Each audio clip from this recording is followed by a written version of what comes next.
കന്യാകുമാരി വിവേകാനന്ദ പാറയിൽ കാണുന്ന സ്വാമി വിവേകാനന്ദന്റെ രമ്യ സ്മാരകം അവിടെ ഉയരാനുണ്ടായ കാരണം നിങ്ങൾ അറിയണം. ഒരു മഹാനായ മനുഷ്യൻ ഇന്ത്യ മുഴുവൻ യാത്ര ചെയ്ത് ഒരുപാട് പേരെ വിവേകാനന്ദ മഹത്വത്തിൽ പറഞ്ഞ് മനസ്സിലാക്കി. അവരെ എല്ലാം വിവേകാനന്ദ വാണികൾ കൊണ്ട് ഉദ്ബുദ്ധരാക്കി പണിതുയർത്തിയതാണ് ഇന്ന് നമ്മൾ കന്യാകുമാരിയിൽ കാണുന്ന വിവേകാനന്ദ സ്മാരകം. ക്രൗഡ് ഫണ്ടിങ് എന്ന പരിപാടിയൊക്കെ MBA-കാർ പുസ്തകത്തിൽ പഠിക്കുന്നതിനൊക്കെ മുന്നേ തന്നെ അത് നടപ്പിലാക്കി കാണിച്ചുകൊണ്ട് സംഘാടക മികവിന്റെ ഒരു പുതിയ അധ്യായം തന്നെ അദ്ദേഹം ലോകത്തിനായി തുറന്നുവച്ചു. ഇന്ത്യൻ പാർലമെന്റിലെ പ്രധാനമന്ത്രി അടക്കമുള്ള അന്നത്തെ 300-ലധികം MP-മാരെ നേരിൽ കണ്ട് സഹായം ചോദിച്ചു. ഇന്ത്യയിലെ മുഴുവൻ സംസ്ഥാനങ്ങളിലും യാത്ര ചെയ്ത് മുഖ്യമന്ത്രിമാരെ ഉൾപ്പെടെയുള്ള ആയിരക്കണക്കിന് പൗരപ്രമുഖരെ കണ്ട് സ്വാമി വിവേകാനന്ദന്റെ സ്മാരകത്തിന്റെ ആവശ്യകത അവർ അറിയിച്ചു. വിവിധ സാമൂഹ്യ സംഘടനകൾ, മത സാമുദായിക സംഘടനകൾ തുടങ്ങി യോഗികൾ, ആശ്രമങ്ങൾ തുടങ്ങിയവ സന്ദർശിച്ച സഹായം സ്വീകരിച്ചു. എന്തിന്? സാധാരണക്കാരായ കൃഷിക്കാരുടെ കുടുംബങ്ങളിൽ പോയി താമസിച്ച് അവരുടെ സമർപ്പണമായി 1 രൂപ വച്ച് ആയിരക്കണക്കിന് സാധാരണക്കാരായ ഭാരതീയ ജനതയെ കണ്ട് സമർപ്പണം ചെയ്യിപ്പിച്ചുകൊണ്ട് അവരുടെ ഉള്ളിൽ മഹത്തായ വിവേകാനന്ദ സന്ദേശം നൽകാൻ കൂടി അദ്ദേഹത്തിന് സാധിച്ചു. അങ്ങനെ വിവേകാനന്ദ സ്മാരകം ഉയർത്തുക മാത്രമല്ല, ഇന്ത്യ മുഴുവൻ യാത്ര ചെയ്ത് വിവേകാനന്ദ സ്വാമികളുടെ വാണികൾ കൊണ്ട് മുഴുവൻ ഭാരതീയ ജനതയെ ആത്മീയ അവബോധമുള്ളവരാക്കി മാറ്റുക കൂടിയാണ് ആ മഹാനായ മനുഷ്യൻ ചെയ്തത്. 1963 വിവേകാനന്ദന്റെ ജന്മശതാബ്ദിക്ക് അന്നത്തെ RSS സർസംഘചാലകായിരുന്ന ഗുരുജി ഗോൾവൾക്കറുടെ അനുഗ്രഹ ആശിസ്സുകളുടെയും നിതാന്ത മാർഗനിർദ്ദേശത്തിലൂടെയും തുടങ്ങിയ മഹത് ദൗത്യം പര്യവസാനിക്കുന്നത് 1970 സെപ്റ്റംബർ 2-നാണ്.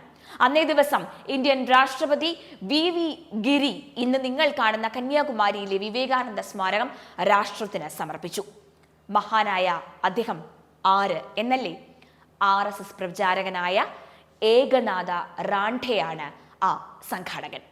1926 RSS സ്ഥാപകനായ ഡോക്ടർ ഹെഡ്ഗേവാറിന്റെ ശിക്ഷണത്തിൽ വളർന്ന അദ്ദേഹം LLB എടുത്ത് വക്കീലായി, പിന്നീട് RSSന്റെ അഖില ഭാരതീയ ബൗദ്ധിക പ്രമുഖായി, പിന്നെ RSSന്റെ സർ കാര്യവാഹകായി മാറി.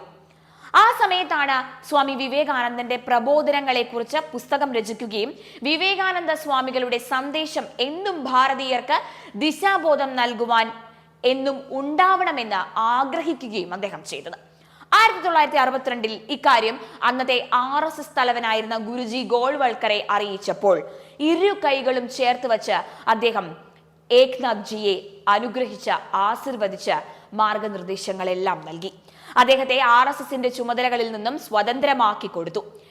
പിന്നീട് ഏക്നാഥ് ജി ശ്രീരാമ നിർദ്ദേശം ലഭിച്ച ആഞ്ജനേയനായി മാറി ലക്ഷ്യപൂർത്തി എത്തും വരെ തന്നെ സ്വയം വിവേകാനന്ദ പാദത്തിൽ സമർപ്പിക്കുകയായിരുന്നു.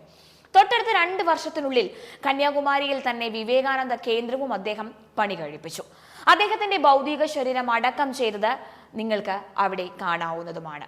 ഞാൻ പറഞ്ഞു വന്നത് ഇത്രയുമാണ്. RSSന്റെ സംഘടനാ പാടവം രാജ്യം ദർശിച്ച അനേകം അവസരങ്ങളിൽ ഒന്നിനെ കുറിച്ച് മാത്രമാണ് ഇവിടെ പറഞ്ഞത്. അന്ന് രാജ്യം ഭരിക്കുന്ന കേന്ദ്ര സർക്കാരും ഇന്ത്യയിലെ എല്ലാ സംസ്ഥാന സർക്കാരുകളും വിവേകാനന്ദ സ്മാരകം നിർമ്മിക്കുവാൻ വേണ്ടി വിശ്വാസത്തോടുകൂടി പണം നൽകിയത് RSS സ്വയം സേവകനായ ഏക്നാഥ് ജിയുടെ കൈകളിലാണ് എന്നോർക്കണം.